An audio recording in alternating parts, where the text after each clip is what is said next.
পুরো ভাঙা, ফেলে দিস না। দেখি একটা বলছিল দুটো এসছে, একটা এসছে, তবে আমি দুটো বুক। প্রেমে ব্যর্থতা এলে মানুষের মন যেভাবে চুরমার হয়ে যায়, আমাদের স্বপ্ন আশা যেভাবে ভেঙে যায়, সেইভাবেই কাল আমার বাড়িতে একটি প্রোডাক্ট আসার কথা ছিল। যেহেতু সেটা কাঁচের প্রোডাক্ট, এইভাবে কুচি কুচি হয়ে গেছিল। মনটা বড়ই ভেঙে গেছিল, কিন্তু চেঞ্জ হবে বলে একটু আশা ছিল। আর আমি এটা মনে করি যে যেটা তোমার হবে সেটা হবেই, আর যেটা তোমার নেই সেটা কোনো দিন মাথা টুকলে হবে না। তো এটা আমার ছিল না বলে হয়নি। তো এটা ছিল আমার কালকে সন্ধ্যার গল্প।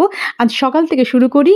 হ্যালো, সবাই কেমন আছো? আমি মনামি, দুর্গাপুর থেকে। তো আজকে হলো মঙ্গলবার, এবং মঙ্গলবার সকাল সকাল উঠে ছেলেদেরকে ছাড়তে চলে গেছিলাম স্কুলে। জানো তো, স্কুলে যাওয়ার পথে এত ভালো লাগে। মানুষের কর্মব্যস্ততা, তারপর বাজার বসছে, স্কুল খুলছে, বাচ্চাগুলো যাচ্ছে, একটা অন্যরকম সকাল তখন। আর এই ফটো ভিডিওগুলো তোমাদের সাথে আমি শেয়ার করতে খুব ভালোবাসি। তো যাই হোক, বাড়িতে এসে দেখছি আমার সেই বন্ধু ওই যে বড় একটা আম, যেটা আমি দুটো হাতে ধরি, সেই আমটা দিয়ে গেছে। এবং আমটা এত মিষ্টি খেতে, কিন্তু এত আম খেয়েছি এবছর আর ভালো লাগছে না। তখন ভাবলাম নতুন কিছু ট্রাই করি। তো আমার কাছে নতুন না, তোমাদের কাছেও নতুন না, এটা একটা ম্যাঙ্গো পুডিং, যেটা সবাই তোমরা আমি বানালাম, তাই তোমাদের সাথে শেয়ার করছি। এই যে টুকরো টুকরো করে আমগুলো কেটে নিয়ে ওটাকে ভালো করে মিক্স করে নিতে হবে।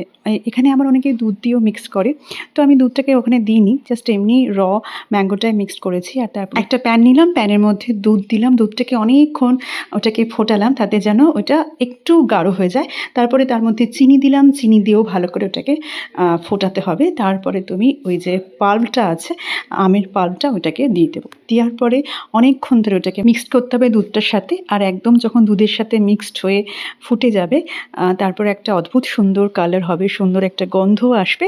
এই দেখো কি সুন্দর দেখতে লাগছে, একদম আম আর দুধের সাথে মিশে গেছে। এর মধ্যে অনেকে জানো তো নুন দেয়, অনেকে আবার লেবু দেয়, তো আমি এর মধ্যে কিছুই দিইনি। তারপরে আমি একটু বাকি দুধ ছিল, সেই দুধের মধ্যে আমি 2 চামচ মতন কর্নফ্লাওয়ার দিয়ে ওর সাথে গুলে তারপরে ওটা আমি দিয়ে দিচ্ছি ওই মিক্সটার মধ্যে। তারপরে ওটা আস্তে আস্তে দিতে হবে। আবার এটা খুব ইজিলি অনেকে করে, একদম দুধ, আম আর চিনি মিক্সড করে জাস্ট প্যানে দিয়ে এই ক্যারামেলটা তৈরি করে ফেলে। তো যেভাবে তোমরা করবে, খুব সহজ প্রসেস।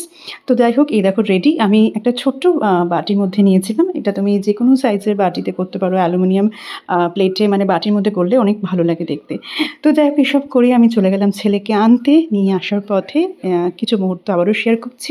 কালকে বৃষ্টি হলো, আজকে আবারও সেই গরম। তো যাই হোক, গরম ঠান্ডা বৃষ্টি যাই হোক না কেন, সবটাই তো আমাদের মেনে নিতেই হবে। তারপর ঘরে এসে ফ্রেশ হয়ে পুজো দিয়ে এই হলো আমার আজকের লাঞ্চ।